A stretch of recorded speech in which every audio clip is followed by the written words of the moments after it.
बात है कि मैं आज यहाँ पर आपके दरमियान में आया हूँ। मैं शुक्रगुजार हूँ उन तमाम जिम्मेदारों का जिन्होंने इस जलसे को कामयाब करने के लिए बड़ी मेहनत की, और आपका यहाँ पर मौजूद रहना इस बात का पैगाम देता है कि इंशाअल्लाह ताला उत्तर प्रदेश में मुसलमानों में एक नई तब्दीली पैदा हो चुकी है, और इंशाअल्लाह ताला उत्तर प्रदेश में अब के बाद इंशाअल्लाह ताला मुसलमान अपनी सियासी क़यादत को बनाएंगे और मुसलमान मुत्तहिद होकर अपने वोट का इस्तेमाल मजलिस-ए-इत्तेहाद मुस्लिमीन के हक़ में करेंगे। मेरे अजीज दोस्तों और बुजुर्गों, मैं आपसे ये गुजारिश करने आया हूँ कि उत्तर प्रदेश की सियासत आप मुझसे अच्छा जानते हैं। पिछले 50-60 साल से मुसलमानों ने उत्तर प्रदेश में जरूर भारत की जमहूरियत को और उत्तर प्रदेश की जमहूरियत को मजबूत किया। हमारे बुजुर्गों ने भारत की जमहूरियत को मजबूत करने के लिए अपना खून पसीना बहाया। हमने अपने वोट का इस्तेमाल किया और हमने मुख्तलिफ सियासी पार्टियों को इक़्तिदार से नवाजा। बरसों आपने कांग्रेस का साथ किया, उसके बाद चौधरी चरण सिंह ने लोकदल बनाई, आपने उनका भी साथ दिया। फिर उसके बाद समाजवादी पार्टी और बहुजन समाज पार्टी को आपने वोट देकर कामयाब किया। मैं आपको बतलाने आया हूं, आपसे गुजारिश करने आया हूं कि मेरे अजीज दोस्तों और बुजुर्गों, अब की बार आपको अपनी क़यादत को, अपनी लीडरशिप को बनाना पड़ेगा, क्योंकि अगर आप उत्तर प्रदेश के हालात पर नजर डालेंगे तो भारत की जमहूरियत और उत्तर प्रदेश की जमहूरियत की एक तल हकीकत है, और वो तल हकीकत ये है कि जिस समाज, जिस बरादरी के पास उसकी सियासी ताकत होगी, उसकी लीडरशिप होगी या उसकी क़यादत होगी, उसी समाज के मसाइल को, तकालीफ को सुना जाता है। जिस समाज के पास सियासी लीडरशिप होती है, उस समाज अपने लिए इंसाफ करा सकती है। वो समाज अपने हक का मुतालबा नहीं करता बल्कि अपने हुकूक को हासिल कर लेता है। मेरे आने का मकसद उत्तर प्रदेश को सिर्फ यही है कि मैं हजारों किलोमीटर दूर से अगर यहाँ पर आ रहा हूँ तो अल्लाह सुब्हानहू व तआला मेरे दिल का हाल जानता है। मैं अपनी मकबूलियत के लिए या अपनी अना की तस्कीन के लिए नहीं आया हूँ।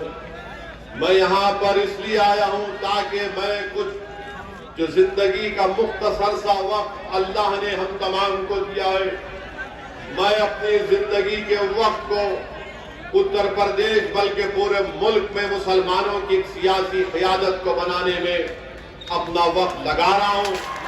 मुझे आप लोगों की दुआओं की जरूरत है, मुझे आप लोगों की दुआओं की जरूरत है।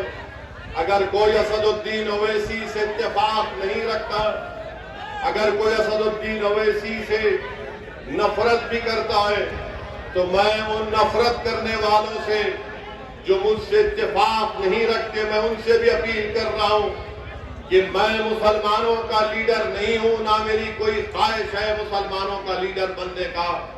मेरी एक ही ख्वाहिश है कि इस हमारे वतन अजीज को, जिसको हमारे बुजुर्गों ने अपने खून से सींचा, जिसको हमारे मौजूद उलमाए किराम ने अंग्रेजों के खिलाफ जिहाद का फतवा देकर अपनी जानों की अजीम कुर्बानी को दी, ये सरजमीन के जहां पर चप्पे चप्पे पर हमारे असलाफ की निशानियां हैं, ये वो सरजमीन है जहां पर हमने जहांबानी और हुक्मरानी की। आज अगर उसी सरजमीन पर अगर हमारे खून की अहमियत नहीं है, हमारे आंसुओं की अहमियत नहीं है, हमारे बच्चों के रोशन मुस्तकबिल की अहमियत नहीं है, आज उसी सरजमीन में हमारे लिए स्कूल नहीं खोले जाते, हमारे बच्चियों के लिए तालीम का मौसर इंतजाम नहीं किया जाता, आज इसी सरजमीन पर जहां पर हमारे बुजुर्गों ने जहांबानी और हुकूमत की, जहां पर उन्होंने इल्म की शमा को जलाया, आज उसी सरजमीन पर हमको इंसाफ के लिए भीख मांगना पड़ता है।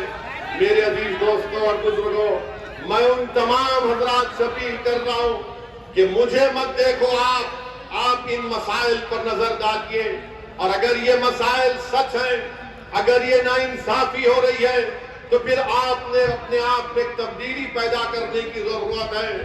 आप याद रखिए, जब तक आप भारत में मुसलमान अपनी सियासी क़यादत को नहीं बनाएगा, जब तक भारत में मुसलमान अपने वोटों से अपने नेताओं को नहीं बनाएगा, उस वक्त तक मुसलमानों को शिकायत करनी पड़ती रहेगी, उस वक्त तक मुसलमानों की आंख में आंसू आते रहेंगे, उस वक्त तक मुसलमान नौजवान जेल में अपनी जवानी को बर्बाद करता रहेगा। आज आपको फैसला करना है कि क्या हम वतन अजीज में भीख मांगेंगे, क्या हम वतन अजीज में नाम निहाद सेकुलर पार्टियों के उनके दफ्तर पर जाकर उनसे भीख मांगेंगे कि हमको हमारा हक दो। मैं आपको सिर्फ एक ही बात बताने आया हूं कि हमको अगर भीख मांगना है तो अल्लाह से मांगना है। अल्लाह हमारे लिए काफी है, अल्लाह हमारे लिए काफी है। हस्बुनल्लाहु व निअमल वकील। अगर हमको अपना हक हासिल करना है, मुत्तहिद हो जाओ, अपने अपने मसलक पर जरूर चलो, मगर याद रखो, मैं बार बार इस बात को कह रहा हूं कि ये मुल्क हमारा है और हमारा रहेगा, मगर हमारे इस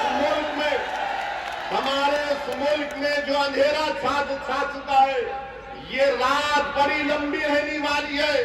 मैं आपको मायूस करने के लिए नहीं कह रहा हूं, मैं आपको हकीकत बता रहा हूं।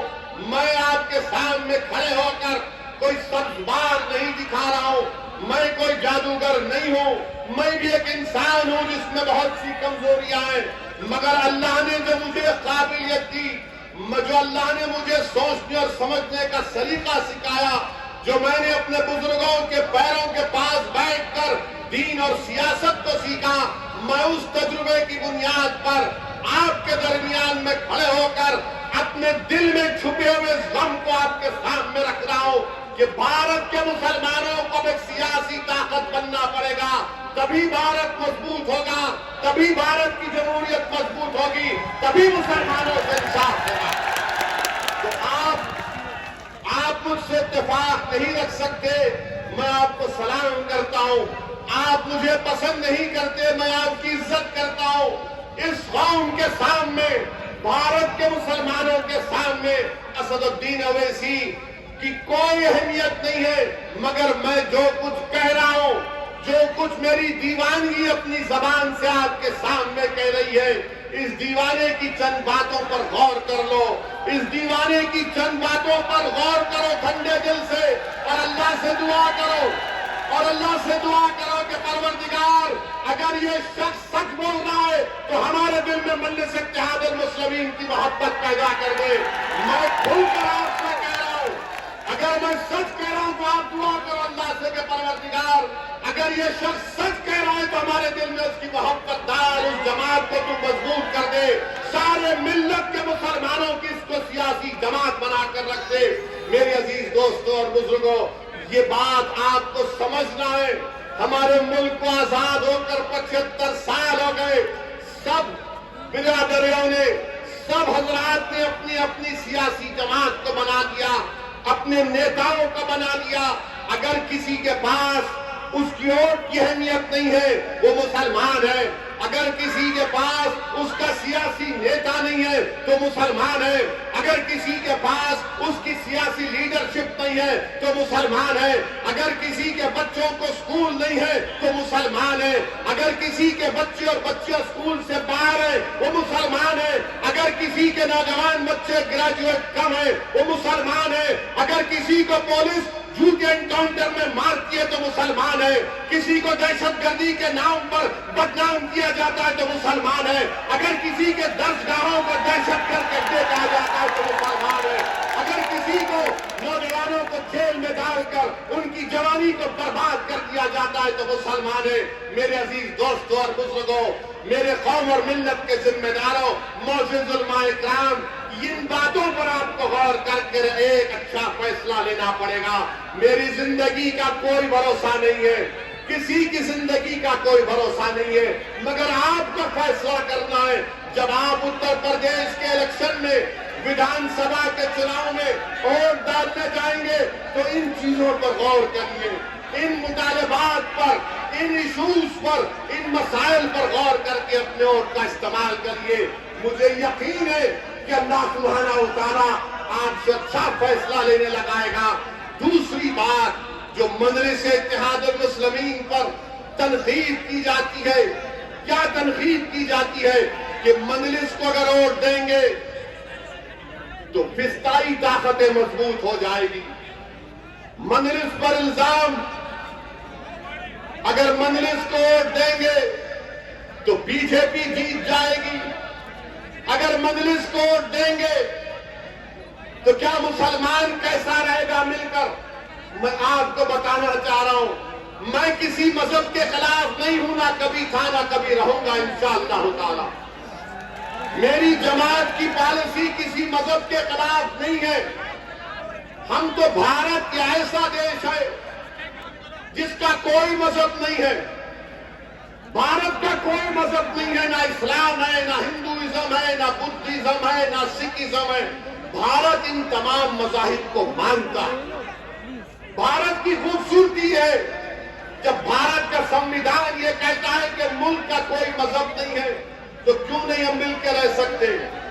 अगर हम मिलकर रहना चाह रहे हैं और रहेंगे इंशाअल्लाह ताला। दूसरा इल्जाम कि बीजेपी जीत कर आ जाएगी।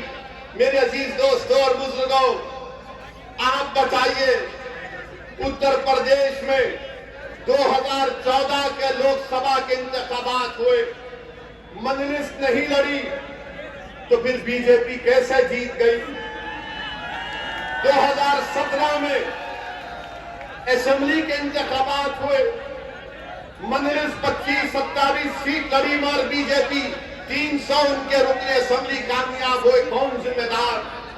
2019 का लोकसभा का चुनाव हुआ, मजलिस नहीं लड़ी उत्तर प्रदेश में, सपा और बीएसपी मिलकर लड़े, सिर्फ 15 सीट पर कामयाबी हासिल की। बताओ फिर उन तमाम लोकसभा की सीट पर कैसे बीजेपी जीत गई। मेरे अजीज दोस्तों और बुजुर्गों, आपके वोट की अहमियत नहीं रही है भारत की सियासत में। आपके वोट, मुसलमानों के वोट की अहमियत अब नहीं रही। हमको हमेशा झूठ बोलते रहे हमसे कि मुसलमान एक वोट बैंक है। मैंने पार्लियामेंट में खड़े होकर इस बात को कहा था कि भारत में कभी मुस्लिम वोट बैंक नहीं रहा, ना रहेगा। भारत में हमेशा हिंदू वोट बैंक और हिंदू वोट बैंक ही रहेगा भारत में।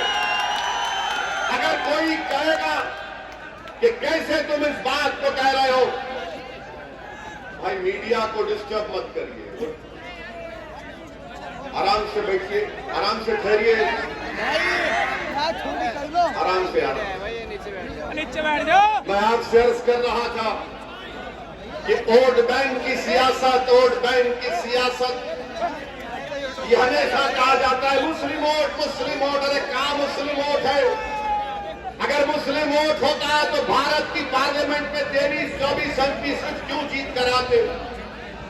हमेशा इस मुल्क में कोई मुस्लिम वोट बैंक नहीं था। और मेरे अजीज दोस्तों और बुजुर्गों, तीसरी अहम बात मैं आपके सामने जो अर्ज करने आया हूं वो ये है कि अभी हम आ रहे थे, हमारे साथ में हमारे दोस्त ने हमको एक वीडियो दिखाया जिसमें आरएलडी के लीडर ने असदुद्दीन ओवैसी के बारे में ये कहा कि असदुद्दीन ओवैसी एक फिल्म स्टार का नाम दिए कि असदुद्दीन ओवैसी वो फिल्म स्टार है। मैं हमारे आरएलडी के नेता से कहना चाहूंगा, चौधरी जयंत सिंह साहब से, जिन्होंने असदुद्दीन ओवैसी को फिल्म स्टार के नाम से कह दिया, जयंत साहब ये फिल्म स्टार मेरे पैर की धूल के बराबर नहीं है। ये फिल्म स्टार 2.5 घंटे के लिए नाचते हैं और क्या क्या करते हैं अल्लाह जानता है।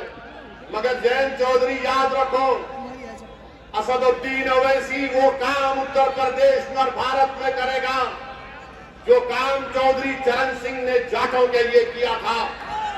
चौधरी चरण सिंह ने उत्तर प्रदेश के जाटों को एक सियासी ताकत बनाया।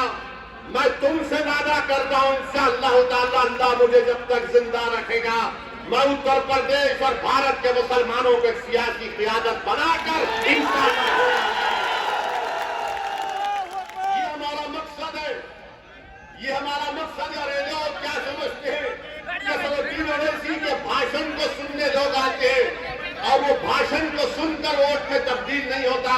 मैं आज आपसे एक सवाल करूंगा कि आने वाले विधानसभा में जितने लोग आए अपने दिल पर हाथ रखकर सच्चाई से बताइए, क्या आप मजलिस के पतन के निशान पर वोट देंगे नहीं देंगे? आप मजलिस का साथ देंगे? क्या आप पतन को वोट देंगे? इंशाअल्लाह ताला सुन लो बोलने वालों, आज तुम देखो एक तब्दीली उत्तर प्रदेश में पैदा हो चुकी है। उत्तर प्रदेश में मुसलमान अपनी सियासी क़यादत को बनाए। मेरे अजीज दोस्तों और बुजुर्गों, और फिर चौथी बात कि हम पर इल्जाम लगाया जाता है बीजेपी की तरफ से, समाजवादी की तरफ से, बीएसपी की तरफ से। मेरे अजीज दोस्तों और बुजुर्गों, समाजवादी पार्टी के नेता अखिलेश यादव भी सहारनपुर को आए थे ना सहारनपुर को। ईमानदारी से एक सवाल का जवाब दे दीजिए,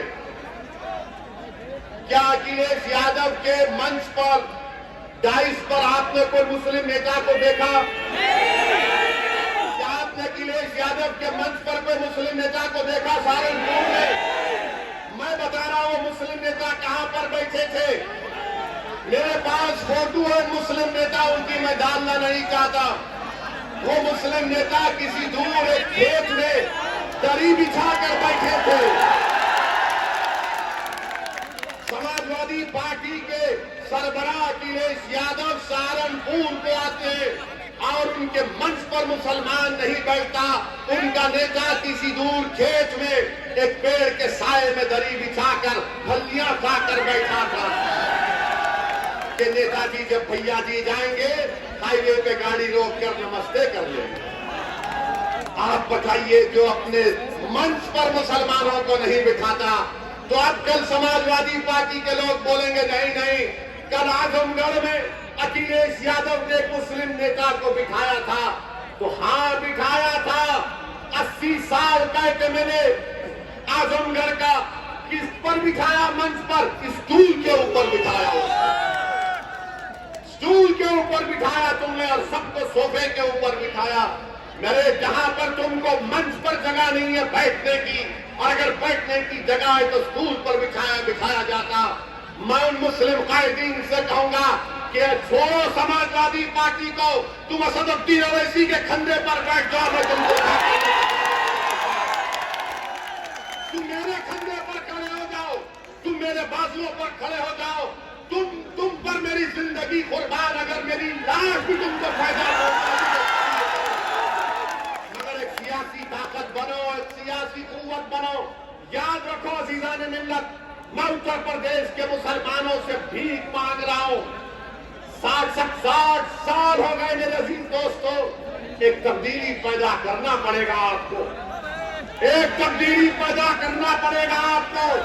अब नहीं चलने वाला ये सेकुलरिज्म का झूठा नारा, अब नहीं चलने वाला ये सेकुलरिज्म की तमाम झूठी बातें। सेकुलरिज्म के नाम पर अगर किसी को धोखा दिया गया तो कौम का नाम मुसलमान है। सेकुलरिज्म के नाम पर अगर किसी को गरीबी उसका मुकद्दर बना दिया गया तो तमाम सियासी पार्टियां हैं। मेरे अजीज दोस्तों और बुजुर्गों, आज आपसे मैं अपील करने आया हूं कि मुत्तहिद हो जाइए, मुत्तहिद हो जाइए, अपनी जमात से वाबस्ता हो जाइए, अपनी एक सियासी क़यादत को बनाइए। कोई नेता आसमान से नहीं आएगा, कोई नेता जमीन से निकल कर नहीं आएगा, मगर ये अल्लाह की जमीन पर जो हम है, अल्लाह ने हमको दिमाग दिया, सोचने और समझने का सलीका दिया, उसको इस्तेमाल करो। कौन है हमारा नेता? देख लो आप। कहाँ है तुम्हारी आवाज? तुम खुद ढूंढ रहे हो अपनी आवाज को सुनने के लिए। तुम अपनी एक ऐसी आवाज को सुनने के लिए तड़पते हो जो तुम्हारे दिल में छुपे हुए दर्द और तकलीफ को बयान कर सके। मैं आपसे वादा कर रहा हूं कि मजलिस इत्तेहादुल मुस्लिमीन को आप कामयाब करिए। सेकुलरिज्म मजबूत होगा, मजलिस के अगर कैंडिडेट कामयाब होते हैं, देश मजबूत होगा अगर मजलिस के एक सियासी क़यादत आप बनाते हैं। देश को ताकतवर कैसे बनाएंगे आप, जब भारत की सबसे बड़ी अक़लियत 14% मुसलमान का कोई सियासी नेता नहीं, कोई पॉलिटिकल लीडरशिप नहीं है, उसकी कोई वोट की अहमियत नहीं है। क्यों वोट की अहमियत नहीं है? क्योंकि बीजेपी और आरएसएस ने ये बता दिया आपको कि वो आपके वोट के बगैर भी हुकूमत बना सकते हैं। ठीक है, वो बना रहे, तो क्या तुम अपने उत्तर प्रदेश में 20 एमएलए को नहीं जिता सकते? क्या 20 में नहीं जिता सकते? क्या 20 एमएलए को कामयाब नहीं कर सकते?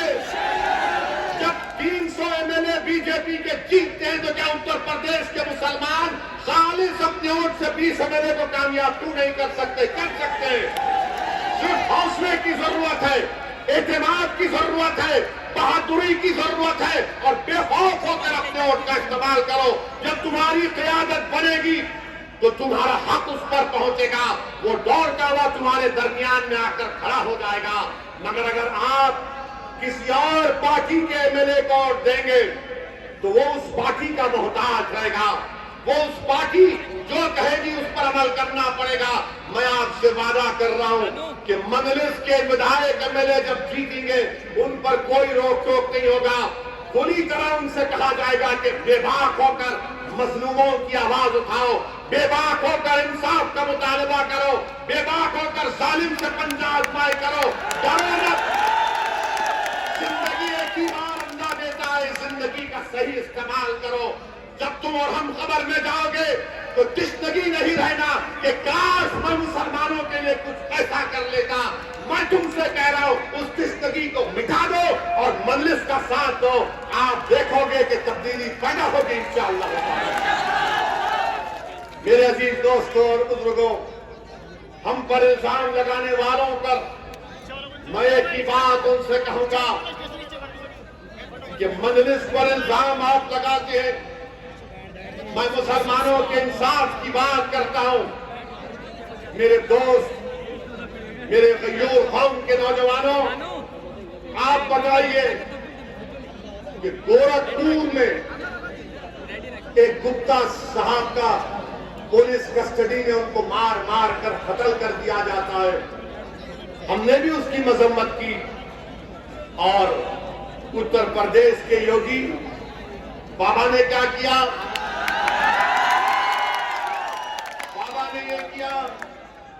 बाबा फौरन गोरखपुर चले गए। बाबा फौरन पीड़ित परिवार से, गुप्ता साहब के खानदान वालों से मिलने चले गए। कहा 50 लाख रुपए दूंगा। पुलिस को, ऑफिसरों को सस्पेंड किया। अखिलेश यादव क्या किए?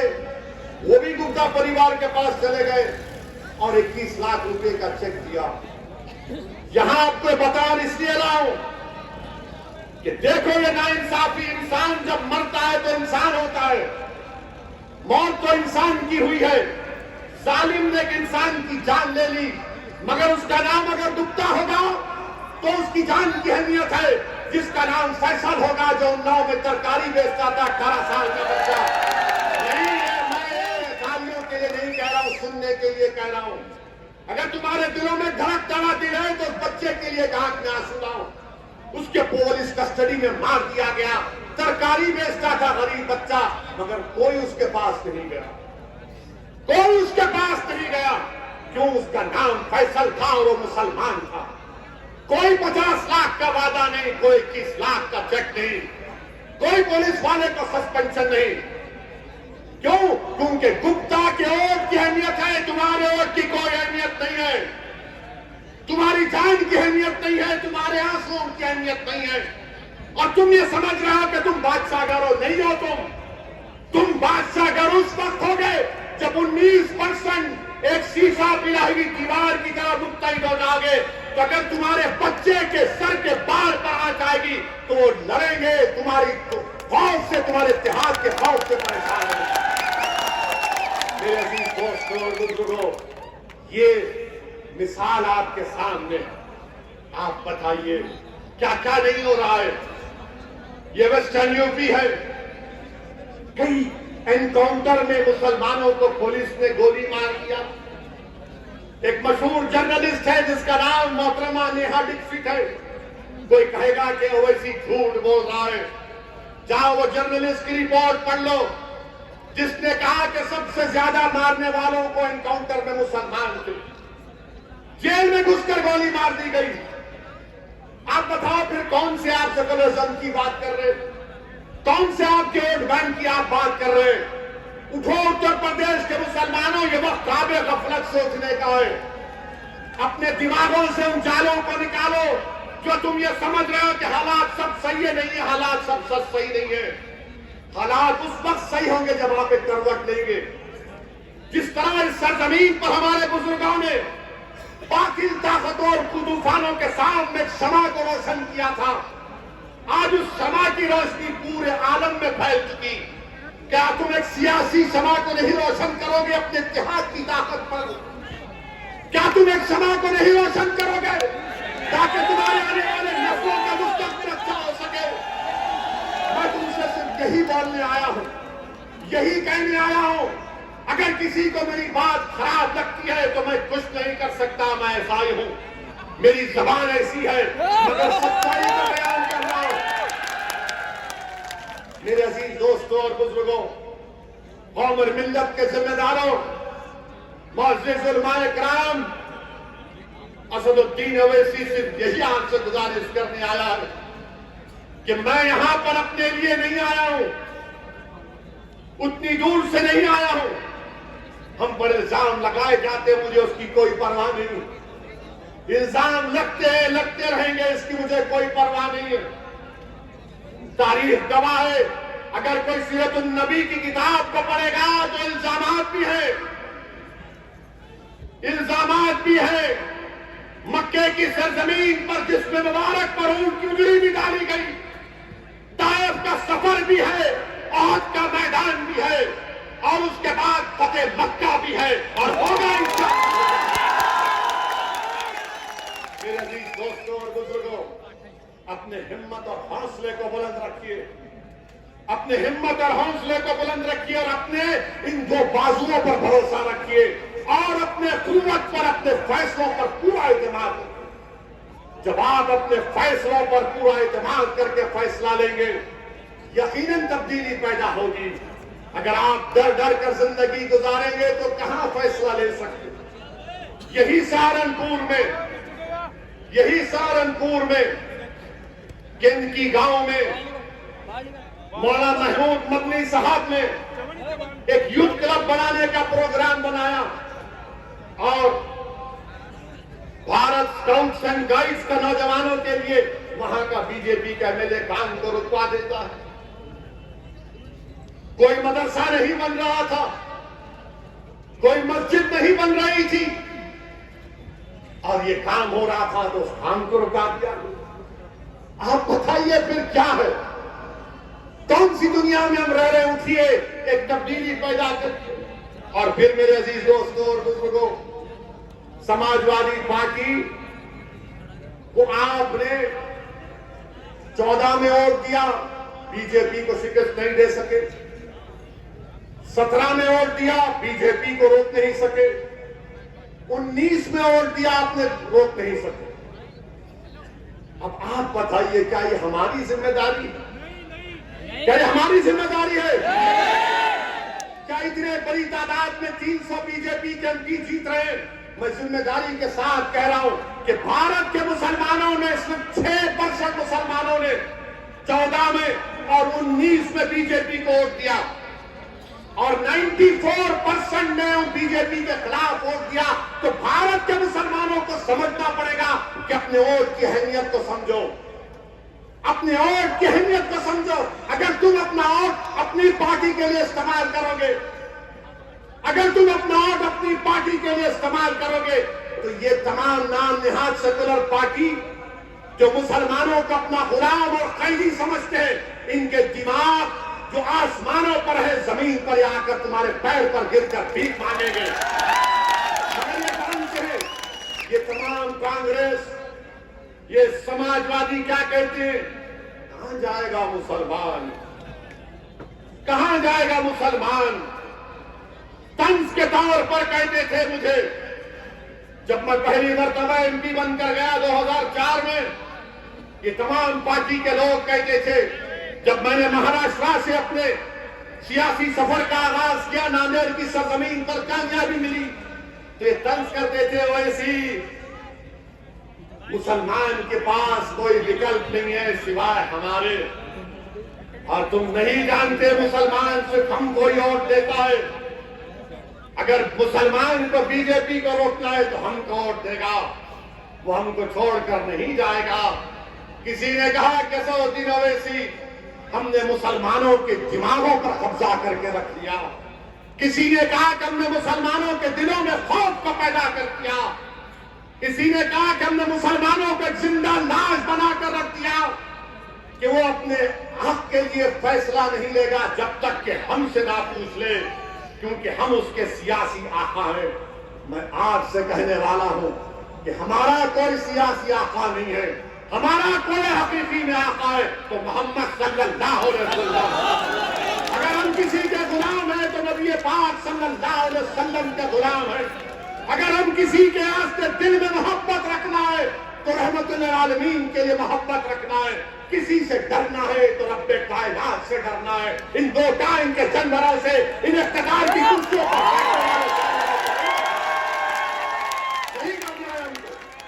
जमहूरियत है। जमहूरियत आपको हक देती है कि अपने वोट का इस्तेमाल करें। वोट आपका है, एक अमानत है वोट। ये मैंने जिम्मेदारों की जबान से सुना। इस अमानत को आप कैसे इस्तेमाल करेंगे? इस अमानत को आप जालिमों को जुल्म करने के लिए देंगे? इस अमानत को आप उन लोगों के हवाले करेंगे जो आपको, हमारे बच्चों को स्कूल से महरूम रखती है? क्या आप उनको वोट देंगे? ये अमानत है। और याद रखो मेरी इस बात को, जब पार्लियामेंट में ट्रिपल तलाक का मसला पैदा हुआ, जब पार्लियामेंट में ट्रिपल तलाक का बिल लाया गया, आपके ऊपर छोड़ता हूं, किसने 3 मरतबा, मोदी ने पार्लियामेंट में बिल लाया तो 3 मरतबा किसने दलाइल के साथ मुल्क के आईन और संविधान के दायरे में रहकर उस कानून की धज्जियां किसी ने उड़ाई तो उसका नाम मजलिस इत्तेहाद मुस्लिमीन। बल्कि ये जिस सरजमीन से आज असदुद्दीन ओवैसी को बोलने का मौका मिल रहा है, ये उलमाओं की सरजमीन। यही यहां से कांग्रेस के एक मरहूम एमपी साहब थे, अल्लाह उनको जन्नत फिरदौस में मुकाम अता करे। जब मैंने जाकर उनसे पूछा कि मौलाना आप तो एमपी भी हैं और आलिम दीन भी हैं, आपने क्यों नहीं बोला ट्रिपल तलाक में? मेरे आंख में आंसू थे कि मौलाना आपने क्यों नहीं बोला? आप तो आलिम दीन है, क़ाल अल्लाह क़ाल रसूल अल्लाह आपके सीने में है। तो मौलाना ने मेरा हाथ पकड़कर कहा कि क्या कहूं, मेरी पार्टी के लोगों ने मुझे रोक दिया, बोलने नहीं दिया। आप बताओ फिर कौन बोलेगा? आप कहेंगे नहीं ये दीवाना है, वैसे कहेगा नहीं। मैं यहां पर इसलिए आया हूं कि मुझसे बेहतर हजारों की तादाद में बोलने वाले पैदा हो जाएं, जो पार्लियामेंट उत्तर प्रदेश के असेंबली में जाकर उत्तर प्रदेश के जरा दीवार को हिला के रखे आपके मेरे अजीज दोस्तों और बुजुर्गों, ट्रिपल तलाक का कानून ये बना तो दिए, मोदी बना तो दिए, मगर क्या हासिल हुआ? क्या हासिल हुआ? मैंने उस वक्त भी कहा था, देश में अगर कानून बनाना है महिलाओं के लिए, खवातीन के लिए, वो कानून बनाइए जो शख्स शादी तो करता है मगर बीवी उसके घर में नहीं रहती,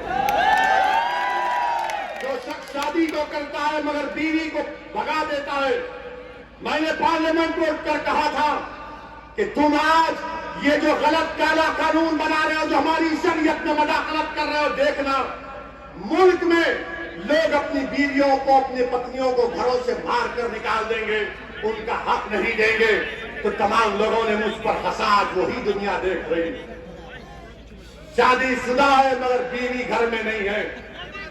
आपको मालूम भारत में ऐसे 32 लाख महिलाएं जो शादीशुदा हैं मगर अपने पति परमेश्वर के साथ नहीं। बताओ बीजेपी वालों, ये सच है या झूठ है? बताओ। हम पर इल्जाम लगाने वालों, सुन लो, एक और भड़काऊ भाषण हो रहा है। बीजेपी वालों, क्या ये बात सच नहीं है कि पति के साथ पत्नी नहीं है? क्यों नहीं है? आपको चाय बनाने की जरूरत नहीं पड़ती, कम से कम वो चाय बना दो। मगर इस पर भी आप शाम में 6 बजे से ये मीडिया वाले हमारा निकाह शुरू कर देंगे। इनके बारे में ऐसा कह दिया। मैं तो कहा कि चाय बनाने में मदद मिल सकती है। बगैर दूध की पीता हूं, अच्छा लगता है। हमारे घर में खाली चाय मिलती है, बाकी सब हमको करना पड़ता, क्योंकि हमारे पास मामला ये है कि ज्यादा हम बोलते हैं तो घर में हमारी जबान नहीं चलती, हमारा इख्तियार सिर्फ चाय पर रुक जाता है। मगर वो ये बेचारे तो उससे भी महरूम है। ट्रिपल तलाक का कानून 3 मरतबा आया। क्या कहा दूसरे पार्टियों ने? उठाकर रिकॉर्ड देख लो, समाजवादी पार्टी ने क्या कहा था। उठाकर रिकॉर्ड देख लो, कांग्रेस ने क्या कहा था। मेरे अजीज दोस्तों और बुजुर्गों, ये अपनी बात दिल से निकाल दो कि नहीं ओवैसी है। नहीं, ओवैसी जिंदगी खत्म हो जाएगी तो क्या तुम मुझसे बेहतरीन काबिल लोगों को नहीं पैदा करोगे? ये आपका काम है और इंशाअल्लाह अल्लाह पैदा करेगा।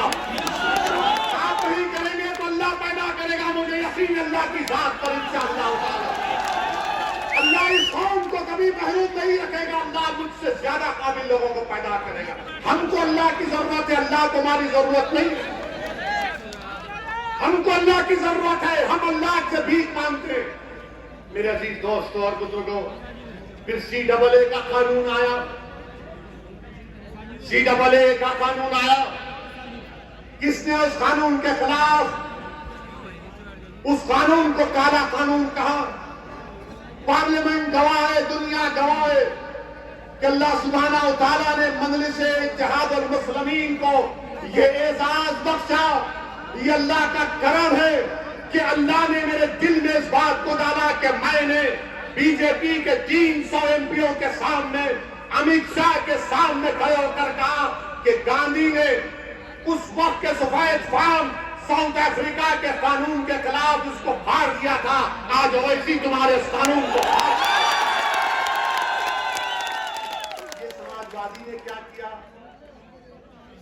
कांग्रेस ने क्या किया? हम जब कानून को फाड़े तो सब के सब नजरें नीचे कर लिए। बोले ये क्या कर दिया तूने, ये क्यों फाड़ा तूने? हमने कहा हमने इसलिए फाड़ा क्योंकि दिल बोल रहा था, संविधान पुकार पुकार कर कह रहा था ये काला कानून है जो मजहब के नाम पर नाइंसाफी कर रहा है मुसलमानों।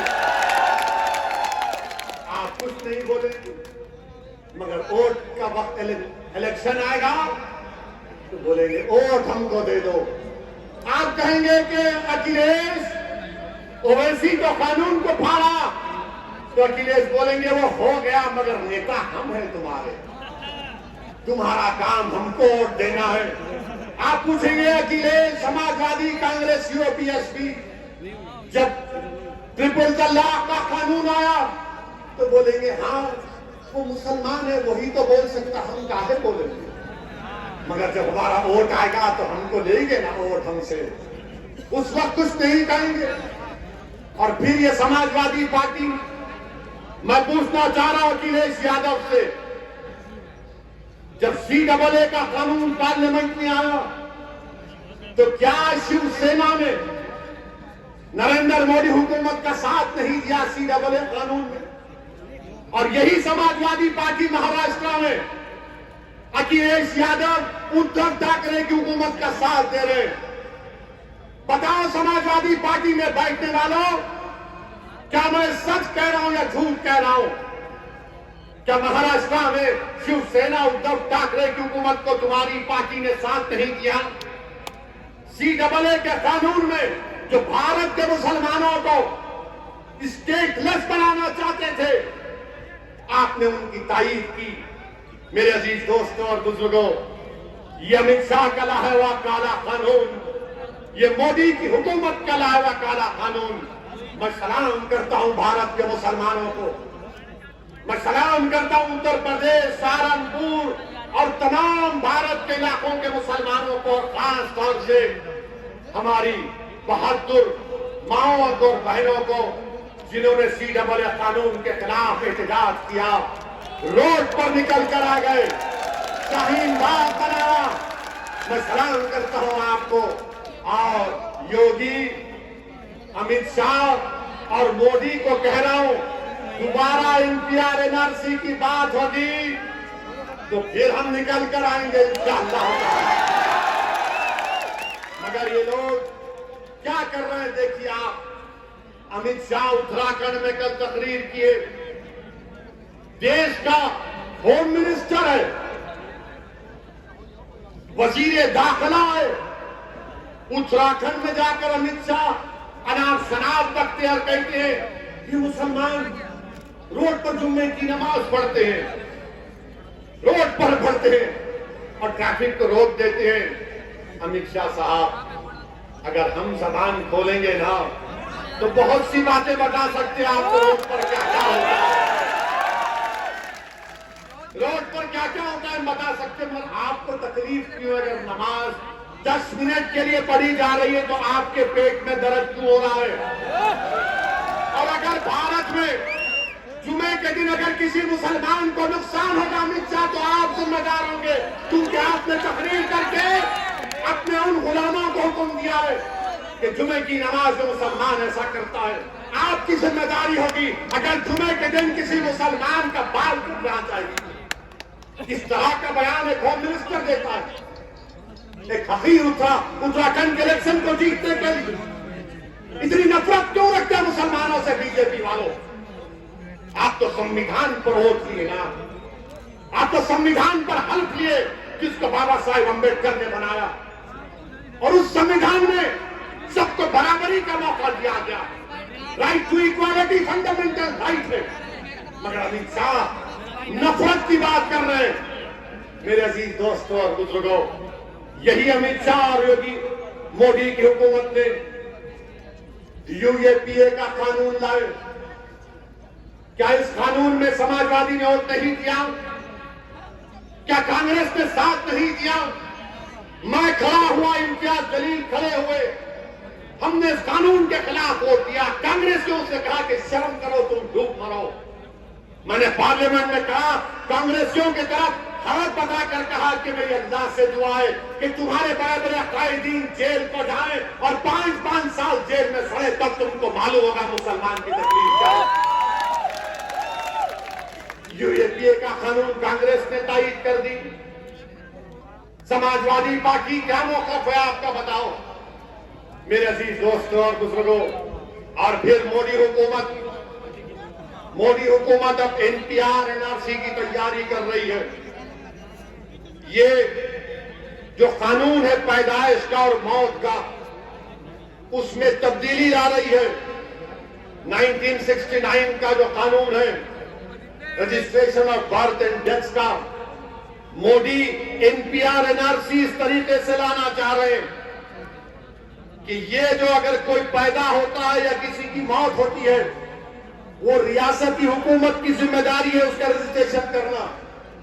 संविधान में कंकरेंट लिस्ट में आता है, मगर मोदी हुकूमत NPR NRC को लाने के लिए वो कानून में तरमीम करके कह रही है कि इलेक्टोरल रोल होगा, राशन कार्ड, पासपोर्ट, ये तमाम मरकजी हुकूमत अपने अख्तियारात में लेना चाह रही है, जो आर्टिकल 324 के खिलाफ है। एनपीआर के जो रूल्स हैं वो अनकॉन्स्टिट्यूशनल है। मगर मेरे अजीज दोस्तों, ये सुप्रीम कोर्ट के पुट्टुसामी जजमेंट के भी खिलाफ है। आप मेरी पैदाइश और मेरी मौत को मेरे आधार कार्ड से नहीं जोड़ सकते, आप मेरे वोटर कार्ड से इलेक्टोरल कार्ड से नहीं जोड़ सकते। ये साजिश मंसूबाबंद तरीके से मोदी कर रहे हैं। और आप आधार कार्ड, लोग कहेंगे कसौटी ओवैसी तुम डरा रहे हो, डरा नहीं रहा हूं, सच्चाई का बयान कर रहा हूं। इसकी मिसाल दे रहा हूं। तस्लीम नामी एक शख्स यूपी का मध्य प्रदेश में चूड़ियां बेचने गया, 1 महीने से जेल में। उसके आधार कार्ड में सिर्फ नाम के स्पेलिंग की गलती है तो 1 महीने से जेल में तस्लीम है।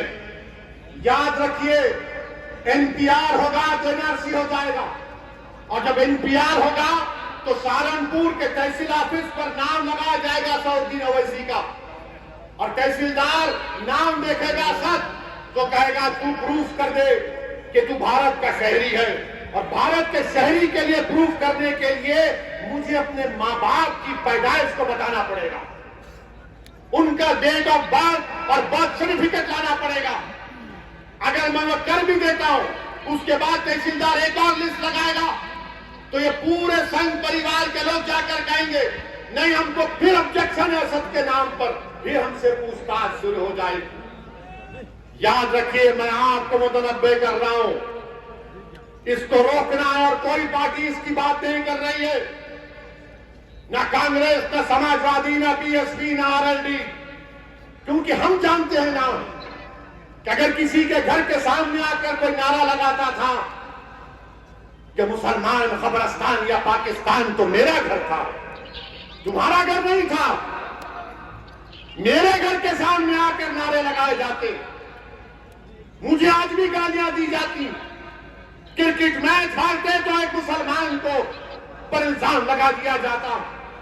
मेरे अजीज दोस्तों और बुजुर्गों, इसीलिए हम आपसे कह रहे हैं कि अपनी क़यादत को बनाइए, मुझे मत देखिए, अपने आप को देखिए, अपने अपने मसाइल को देखिए, इस आने वाले चैलेंजेस का आप कैसे मुकाबला करेंगे। मेरे अजीज दोस्तों और बुजुर्गों, और यहां पर उत्तर प्रदेश में बाबा की हुकूमत है। कोई काम आप बाबा से जाकर बोलो, अरे बाबा यहां पर सहारनपुर में लिख कर लाया हूं, वरना बाबा बोलेंगे वैसी झूठ बोला। बाबा ने क्या कहा, किसी एक टीवी चैनल पर हम थे तो टीवी चैनल के एंकर ने हमसे पूछा कि योगी जी ने कहा कि ओवैसी अगर सिखों की भी बात कर देते और दूसरे समुदाय की बात करते तो देश के नेता बन जाते। हमने कहा हमको बाबा से सर्टिफिकेट की जरूरत नहीं है, बाबा किसी और के लिए दुकान खोलकर बैठे। बाबा से हम ये पूछना चाह रहे हैं, बाबा वो जो लखीमपुर में जो 4 लोग जिसकी गाड़ी उनको मारी थी, उसमें 2 सिख हमारे भाई थे, आप क्यों नहीं गए बाबा उन सिखों के घर पे? आपको जाना चाहिए था ना बाबा। बाबा आपको सिखों से मोहब्बत नहीं है, तुम हमसे पूछ रहे हो। बाबा हमको सिखों से इतनी मोहब्बत है कि आपने सहारनपुर में जब गुरुद्वारा और मस्जिद का मसला पैदा हुआ था ना, तो आपने कहा ठीक है बनाओ, हमको जमीन की जरूरत नहीं है, और एक जगह बनाएंगे। सिखों के लिए मदद की ना हमने। बाबा ने क्या किया, बाबा ने कहा नाम बदल दो, ज्यादा बोले तो छोड़ दो। बाबा को कुछ समझ में आता ही नहीं है, बाबा खाली नाम बदलने पे। बाबा सुबह उठते बोले नाम कितने बदले गए, उनको नहीं फिक्र। अच्छा बाबा ये बताओ, सहारनपुर में और जौनपुर में जौनपुर में मुसलमान 10% है, सहारनपुर में 40% के ऊपर है ना। अब आप ये बताइए, सहारनपुर में खाली प्राइमरी हेल्थ केयर सेंटर 60 क्यों है और जौनपुर में 85 क्यों है? क्यों है बाबा, ये क्यों है? और कम्युनिटी हेल्थ सेंटर जौनपुर में 22 और सहारनपुर में सिर्फ 14। बाबा, आपको सहारनपुर से इतनी नफरत क्यों है बाबा? मेरे अजीज दोस्तों और बुजुर्गों, ये बात हम जब करते हैं तो उनको तकलीफ हो जाती है। फिर हमसे बोलते नहीं हो मोदी जी तो सबका साथ सबका विश्वास, क्या क्या बोलते हैं? हम इनसे आपको बता रहा हूं, उत्तर प्रदेश में प्रधानमंत्री आवास योजना ने घर बनाने की स्कीम ग्रामीण में 3 साल में करीब, अगर मैं गलत ना कहूं, मैं आज की एक एप्लीकेशन है, जितने भी घर मंजूर हुए, मैं बाबा से मोदी से पूछ रहा हूं, मुझे 20 घर दिखाओ जो तुमने मुसलमानों को दिए। 20 घर दिखाओ जो तुमने मुसलमानों को दिए। मंजूर तो कर दिए मगर घर किसी को नहीं मिला। मोदी जी ने क्या कहा था लखनऊ को आकर कि 18 लाख दिए जलाओ, दिए जलाओ। मोदी जी, हमारे घर में भी तो हमको रोशनी चाहिए ना। जो आप अंधेरा पूरे मुल्क में कर रहे हैं हिंदुत्व की आइडियोलॉजी के नाम पर, कौन सी स्कीम में आपने दिया मुसलमानों को? बताओ। हम कह रहे पार्लियामेंट में स्कॉलरशिप डिमांड ड्रिवन करो, उस पर कोई बात नहीं होती।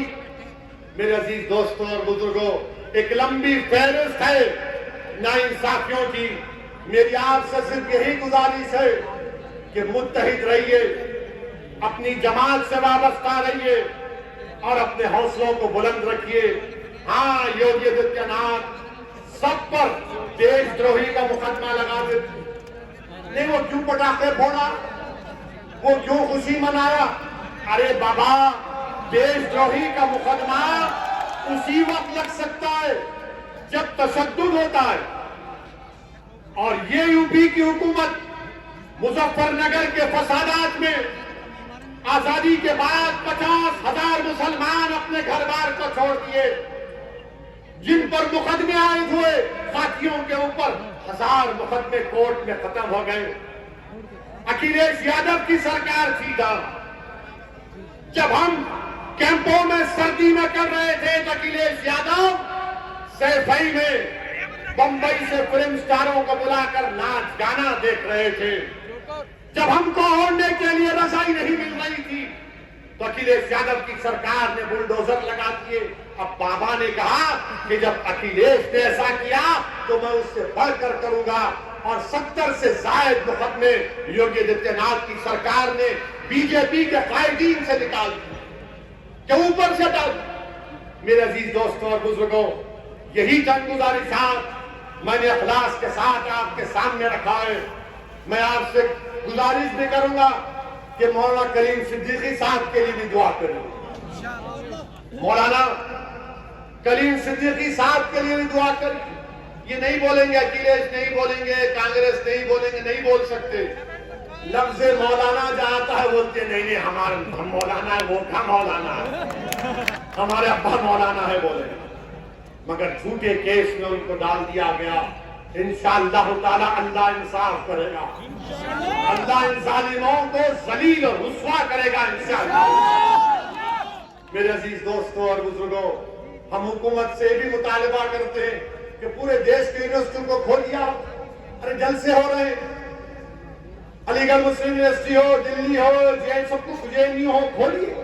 यूनिवर्सिटी को खोलने की जरूरत है।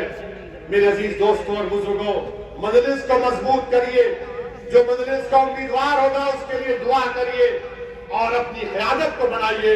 मैं आपसे यही गुजारिश करने आया हूं, डरने और घबराने की जरूरत नहीं है। जो मुसलमान आज कमजोर है, इंशाअल्लाह ताला अल्लाह कल उनको इज्जत से नवाजेगा, उनको अल्लाह ताकत देगा, इस माशरे में अल्लाह उनको मुकाम देगा और हम अपने अज़मत रफ्ता को बाहर करके रहेंगे इंशाअल्लाह। तो मेरे साथ नारा लगाइए, नारे तकबीर, तकबीर, तकबीर।